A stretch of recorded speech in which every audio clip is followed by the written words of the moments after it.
Daisies from 1966 is a Czechoslovakian comedy about two young ladies goofing off and eating food, and that really is the entire plot of the movie. This movie has been on my radar since I realized there was a Criterion release of it. The artwork piqued my interest a while back. Luckily, I noticed recently that it's also on Canopy, so I was able to watch it digitally and save myself some money that I might have spent on a movie that I didn't really like. Without going too deep into the history, this was created by the director as kind of a middle finger to what she saw as a patriarchal system in the film industry in her country at the time. And it does feel like something of a punk rock film. On top of that, someone like me is certainly not the target audience for a movie like this. If I saw it when I was a lot younger, I would have enjoyed it much more, I think. But watching it now, I found the girls to be mostly unlikable and annoying, although the movie was sometimes quite funny. Like I said, there isn't much to it.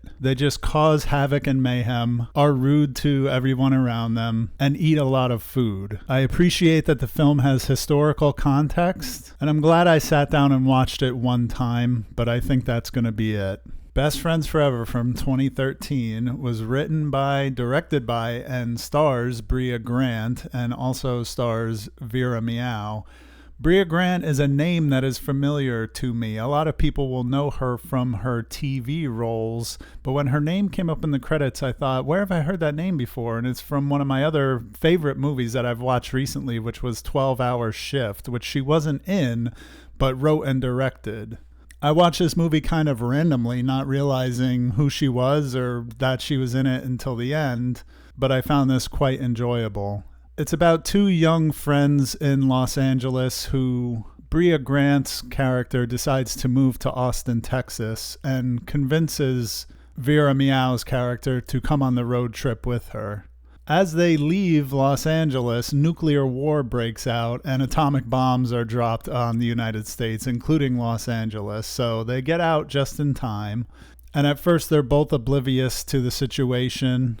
And later in the movie, Brea Grant's character figures out what's going on. It takes Vera Miao's character a little bit longer to catch on. But the real disaster is their friendship, of course. This is a road movie, a road trip movie.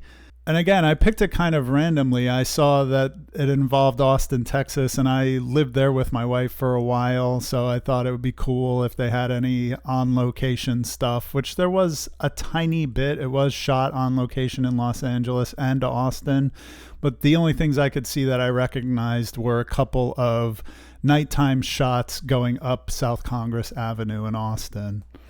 I like this movie quite a bit because the characters are written as imperfect, but not unlikable. They can be assholes to each other, but it's in a very realistic way. They're not cartoonish. They're just two people who love each other and have issues in their friendship, going through some stuff and trying to figure out what they want out of life, let's say. I also thought the movie had a great soundtrack. After 12 Hour Shift and this movie, I'm officially a big fan of Brea Grant. I'm definitely going to be seeking out more of her work, whether it's movies that she's starring in or writing and directing. Pick It Up, Ska in the 90s is a 2019 documentary about third wave ska. If you don't know what ska music is, you've probably heard No Doubt or Real Big Fish or Sublime. And the movie goes into the history of how this form of music got popular and what happened to it, because it was really a flash in the pan as far as mainstream exposure goes. Now, I was really excited to watch this movie when I saw it on Canopy, and I will admit that there's no way I could be objective with my rating of this movie because of the nostalgia I have for this period in time. In the late 90s, when I was in high school, I was going to punk shows locally. It used to be that somebody would just rent out a VFW hall and book a bunch of bands, 6 or 7 bands in one night to come play. And while I don't remember going to any shows that were dedicated to ska completely, what would usually happen is you would go to a show and there would be 2 or 3 pop punk bands and like a hardcore band and like an indie emo band and then a ska band or maybe 2 different ska bands. And that variety is what I remember from back in the day. And I loved it all, including ska music. I was even in a ska punk band for a while, a band that was very influenced by the Bouncing Souls and the Suicide Machines and the Impossibles. I recently added a couple ska CDs to my collection. I have Save Ferris, It Means Everything. This was one of my favorite albums from back in the day. And then I also have this I just got yesterday. I haven't even listened to it. Five Iron Frenzy, Quantity is Job 1.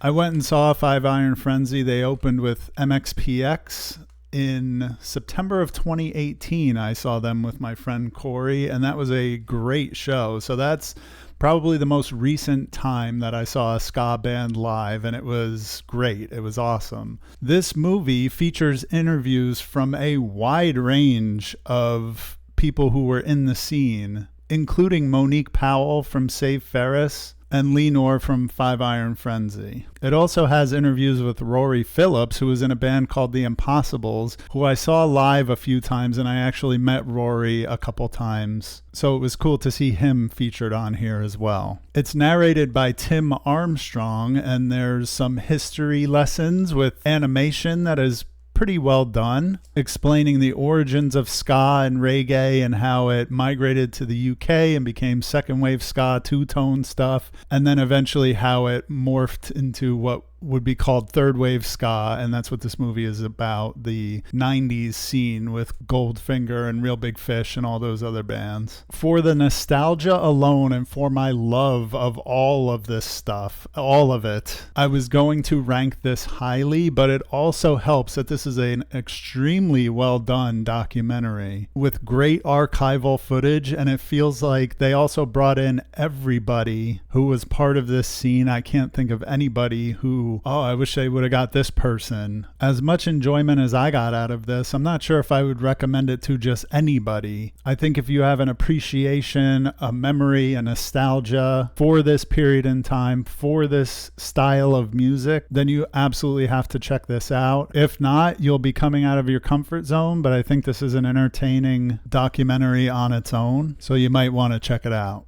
Glorious is an odd sci-fi horror movie from 2022. It stars Ryan Kwanten, who you may know as Jason Stackhouse from the TV show True Blood, and it also stars the voice of J.K. Simmons. It's about Wes, who is played by Ryan Kwanten, who has seemingly just broken up with his girlfriend and is on a road trip to somewhere. The movie opens with him almost falling asleep at the wheel, so he stops at a rest stop and finds something very strange in the restroom. What's in the restroom at first is the disembodied voice of J.K. Simmons having a conversation with him, where he reveals that he is some kind of god or demigod in this bathroom stall in a rest stop, and he needs Wes to help him take on his corporeal form. Otherwise, the universe will be destroyed. It's a very interesting premise, but unfortunately it doesn't really come together in any meaningful way. On top of that, it's a one-location film with tons and tons and tons of dialogue